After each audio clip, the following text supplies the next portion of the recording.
And I had that book, Mao, which came out in the late 1980s. That was inspired by Tupuola's speech to the United Nations, because then I started researching the thing when I got back to New Zealand. Tupuola fired me. But, classic Samoa, nothing means nothing at the time. We've moved on, and so my first son, my only son, is called Palemia, in honour of Tupua. And so you do this stuff and you find this stuff, and I produced this book.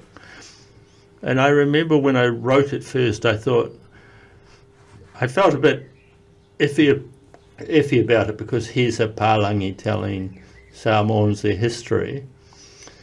And so I rationalised it in my head and said, okay, look, I'll do it, but I'll make all my sources, all my papers, all my discoveries available. And after I wrote it, I gave it to the Nelson Memorial Library and the whole works, under the expectation that somebody in Samoa would write a better Samoan angled account on it. And if there's been a disappointment, it's that there hasn't been a really good, intimate Samoan account, particularly of the Mao. Albert Wendt wrote a thesis on it, and it's an excellent thesis, but it's not a book, and it's not something that most people even today have access to. You can read it online if you want to, but I sort of think 30 years after writing the first Mao book, I think, where's the movie? Where's the TV series? It's all here. It's got everything in this story. And I'll share with you that in rewriting it and re-researching it now, the question is, who killed Tupua Tamasese Lealofi III? Who took the shot that killed him, and why did that person take the shot? And I found out who it was, and will eventually be able to publish it.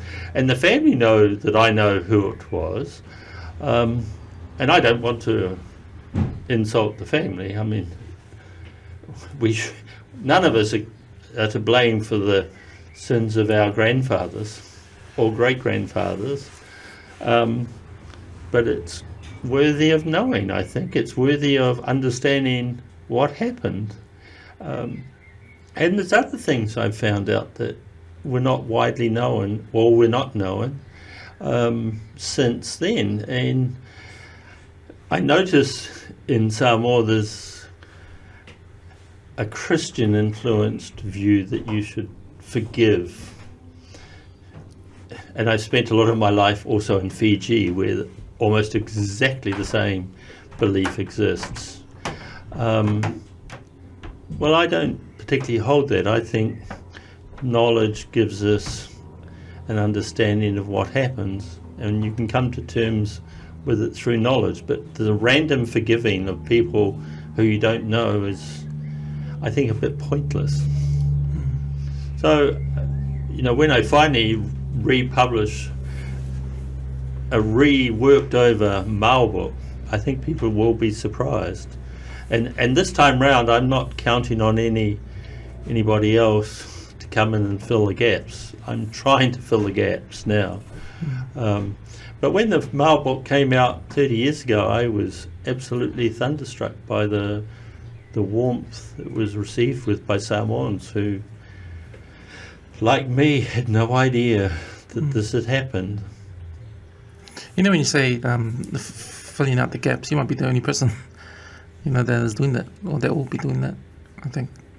I mean, and I said that after I found out about you, started researching you, and man, all your work you've done in the Pacific, especially in Samoa, like what you've written about Samoa all through the years, right? Like, I just felt like, man, you got this love for, our people and stuff, the islands, and and I was thinking, like, you're telling us about, you just came back from South Africa and you went straight to Samoa to see what's going on. Like, there must have been a point when you thought to yourself, when maybe the first time you went to Samoa, you looked around and heard the stories and you thought, man, this place. I love this place. That's what it feels like to me. Like, I don't know that I ever, I'm a bit hard-edged. I don't think I ever had that particular feeling, but I'm also I'm a political kind of character, and I think the overwhelming feeling I had about Samoa in that sense was that it's a place that's entitled to be what it is, without foreign influence, without New Zealand influence, without German influence. And I was always impressed as I studied the history at the incredible sense Samoa had about being Samoan. And it's quite deep, and a lot of Samoans take it for granted, but if you're an outsider like me, I still regard myself as an outsider, but I have to tell you, when I take my 2 grandchildren to Aonga wha Samoa a couple of times a week, the choice of music is Samoan music, because my grandchildren speak Samoan and they want to listen to Samoan music. So it's always a daily part of my life. But the other thing as a journalist is that you just realise what a rich source of stories is. And I'll give you an example, is that a couple of years ago I was having a meal with Tupua Tamasese, my old boss, here in Auckland. And I was telling him I'd done some research into the way in which Tupua Tamasese Lealofi had died. It took him 24 hours to die after being shot in the hip by the New Zealand police. And he was conscious for most of that time. He was in the hospital, and then they released him and took him home.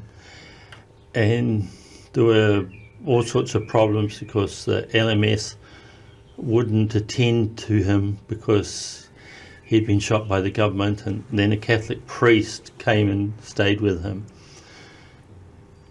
But I'm very impressed by, Tupua Tamasese told me that his father, who became the next Tupua Tamasese after the death, was quite young at the time his older brother was dying, and they were all gathered around him, and